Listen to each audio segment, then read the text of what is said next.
Podcast Episode 10, Jesus, Who, What, When, and Where, the Seven Bestowals of Michael, A Journey to Divine Sovereignty, from Seraphim to Spirit Mortal.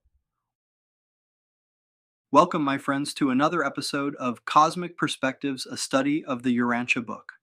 I'm your host, Dr. Roger Paul, and today we're diving deep into one of the most fascinating aspects of universal administration, the seven bestowals of Michael of Nebadon, the creator son we know as Jesus of Nazareth. If you're new to our podcast, welcome. We've been working through a comprehensive study of Jesus, not just his earthly life, but his entire cosmic career as Michael of Nebadon. Today marks episode 10 in this series, and we're focusing on the 4th, 5th, and 6th of Michael's 7 required bestowals. For those just joining us, let me quickly explain what these bestowals are all about. Every creator son in the universe, and there are 700,000 of them, must complete 7 incarnations among the various orders of intelligent beings in their local universe before they can claim full sovereignty. It's not enough to be divinely created. True leadership must be earned through experience. Think about it this way. Would you want to be governed by someone who had never walked in your shoes? Someone who had never experienced your struggles, your limitations, your perspective? The wisdom of paradise administration requires that before any creator son can rule with absolute authority, he must first understand what it's like to be ruled. The 4th bestowal, life as a seraphim. So let's begin with Michael's 4th bestowal, where he chose to experience life as a seraphim, one of the guardian angels of the local universe. Now, when I say chose, that's important to understand. Michael could have selected any order of being for this experience, but he chose seraphim for very specific reasons. Seraphim are the angels who minister directly to mortals. They're your guardian angels, the ones who guide you through this life and escort you to the mansion worlds when you die. Picture this scene. Michael, the ruler of an entire universe containing over 10 million inhabited worlds, voluntarily stepping down from his throne to become a secretary. That's essentially what happened. He served as what they call a seraphic teaching counselor, basically a private secretary to master teachers. For over 40 standard universe years, and we're talking about years that are much longer than our earthly years, Michael worked anonymously alongside these teachers on 22 different worlds. Can you imagine the humility required for this? The creator of billions of beings, serving as an assistant, taking notes, organizing schedules, doing whatever these teachers needed. But here's what fascinates me. Even though Michael was functioning as this supreme seraphim, nobody could definitively identify who he really was. Oh, they suspected something was special about him. The text tells us that all seraphim during that period were regarded with peculiar interest and scrutiny because everyone knew their beloved sovereign was somewhere out there, disguised as a creature. Think about that for a moment. Imagine if you knew that your country's president was working anonymously somewhere in your city, but you didn't know where or as whom. Everyone would be looking at everyone else, wondering, is that him? Is that her? That's exactly what was happening throughout the local universe during this bestowal. The culmination of this seraphic experience was particularly significant. Michael was assigned as counselor to a Trinity teacher son on his bestowal mission. Now, Trinity teacher sons are not part of Michael's creation. They're paradise beings who come to worlds that are approaching the era of light and life to provide advanced spiritual instruction. This gave Michael a front row seat to see how the whole cosmic education system works. He got to observe how worlds transition from evolutionary struggle to spiritual maturity. This is experience that even we, as ascending mortals, won't typically get unless we're specially assigned to such a mission. And throughout all of this, Gabriel was with him. This is the first time we see Gabriel so closely associated with one of Michael's bestowals, and it's significant. Gabriel was gaining his own education by watching Michael's incarnations, preparing for his future role as the one who would need to understand every aspect of Michael's experiential journey. The fifth bestowal, Eventod, the spirit mortal. Now let's move to the fifth bestowal, which occurred about 300 million years ago. This time, Michael did something unprecedented. He left his local universe entirely and traveled to Uversa, the capital of our superuniverse, Orvanton. He arrived there as what they call an ascending spirit mortal. This is what you and I will become someday after we've progressed through the mansion worlds, the system capital, the constellation capital, and have achieved spirit status. But here's what's remarkable. He arrived unannounced and unnumbered. Let me explain why this is so extraordinary. When you and I eventually reach Uversa, and we will if we choose to continue our ascending journey, we'll arrive with full credentials. We'll have a fusion name that identifies us as fused with our thought adjuster. We'll have a number that tells everyone exactly which world we came from, which system, which constellation, which local universe. We'll be announced and registered in the cosmic bureaucracy. But Michael showed up as essentially an undocumented immigrant. No name, no number, just certification from Emmanuel that he was a genuine spirit being from Nebadon, and he was given the name Eventod. For 11 years of Orvanton Standard Time, Michael lived as Eventod among ascending mortals from hundreds of other local universes. He did the same assignments, took the same tests, followed the same regulations as everyone else. And you know what the record says about his performance? On all occasions, he proved worthy of the confidence and trust of his superiors while unfailingly commanding the respect and loyal admiration of his fellow spirits. Now, I want to pause here because this contains a profound lesson for us. In our world today, we see so much corruption, so much betrayal of trust. People embezzle money, lie on their resumes, cheat on their taxes, break their promises. But here we see the creator of the universe demonstrating perfect integrity in the simplest of circumstances. Nobody on Uversa knew who Eventod really was. He could have cut corners, could have used his divine knowledge to impress people, could have taken credit for things he didn't do. But instead, he proved himself worthy of the confidence and trust of his superiors. This is the standard we're called to live by, even when nobody's watching, even when we think it doesn't matter. The text specifically mentions that this experience served as a powerful example for all ascending beings. Michael wasn't just fulfilling a requirement, he was setting a standard for every mortal who would ever make this journey. At the end of his time on Uversa, Eventod graduated with his class and was ready to advance to Havana, the central universe.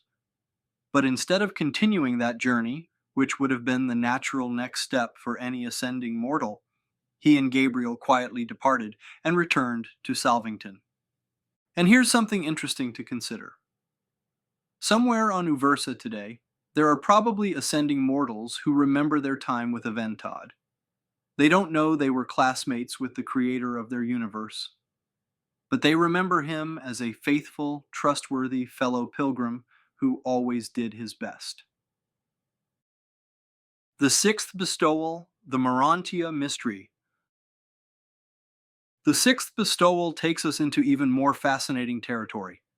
By this time, everyone in Nebadon knew the pattern. Every 150 million years or so, Michael would announce another bestowal. But this time was different.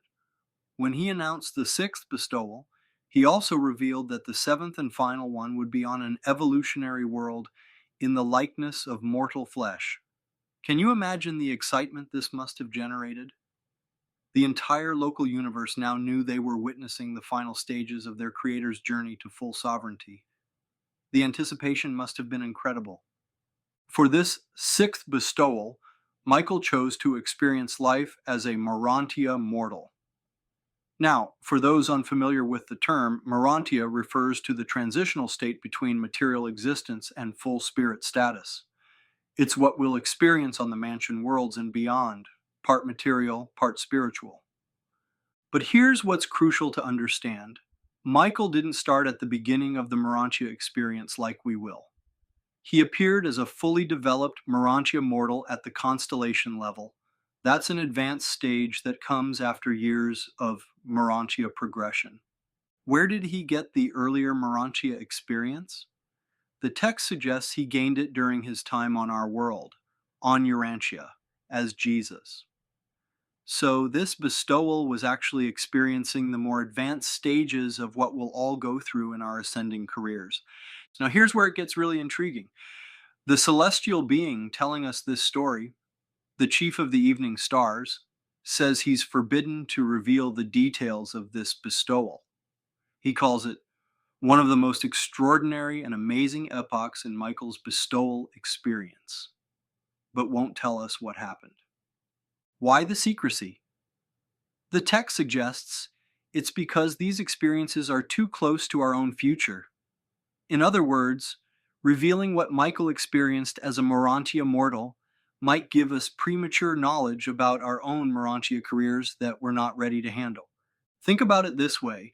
If someone told you everything that was going to happen in your marriage before you got married, or everything about your career before you started working, it might actually interfere with your natural development. Sometimes we need to discover things for ourselves.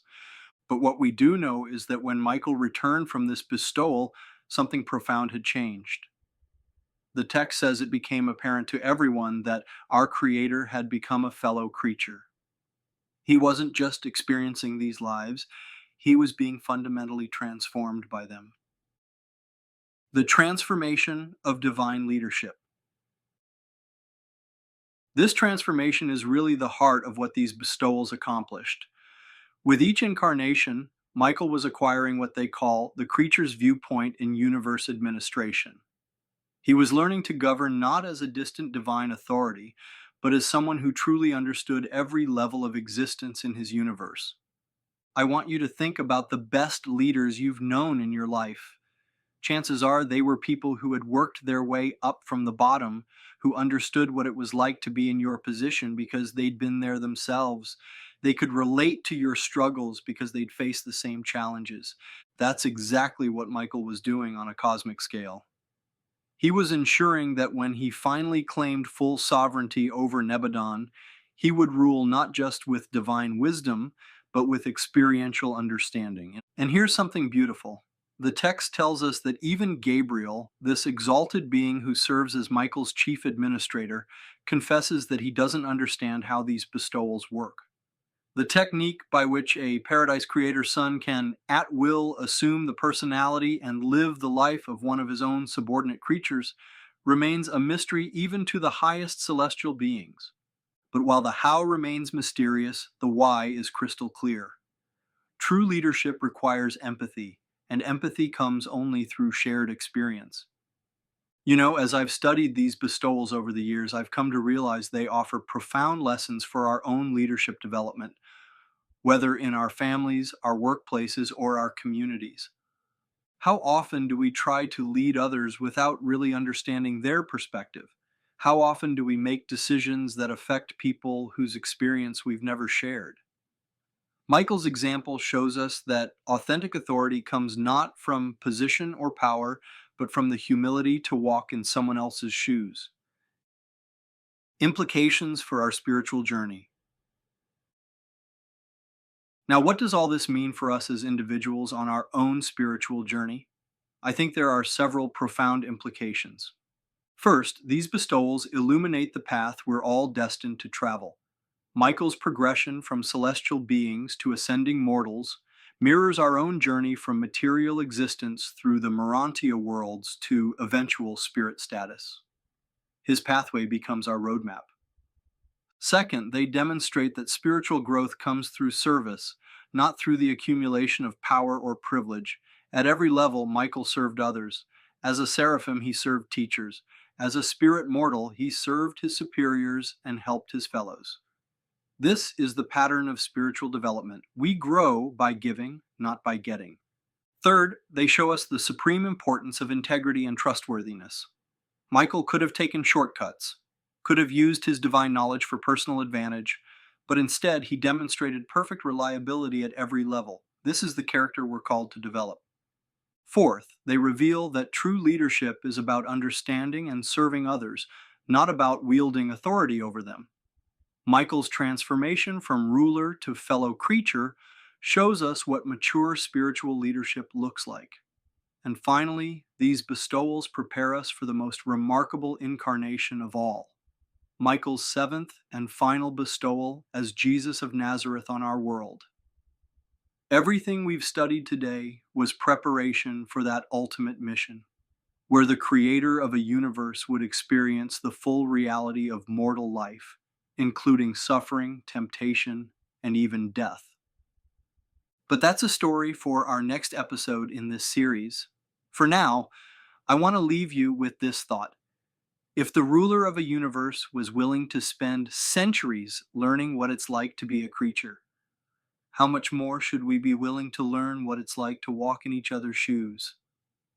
The path to spiritual maturity, whether for a creator son or for us, requires the humility to serve, the integrity to be trustworthy, and the wisdom to seek understanding rather than to be understood. Thank you for joining me today for this exploration of Michael's fourth, fifth, and sixth bestowals. I hope this study has given you new insights into both the cosmic order and your own spiritual development. If you're enjoying these podcasts, please share them with friends who might be interested in these profound teachings. You can find all our episodes, along with study guides and additional resources, at website. And don't forget to subscribe so you won't miss our next episode, where we'll begin exploring the most famous bestowal of all, Michael's life as Jesus of Nazareth.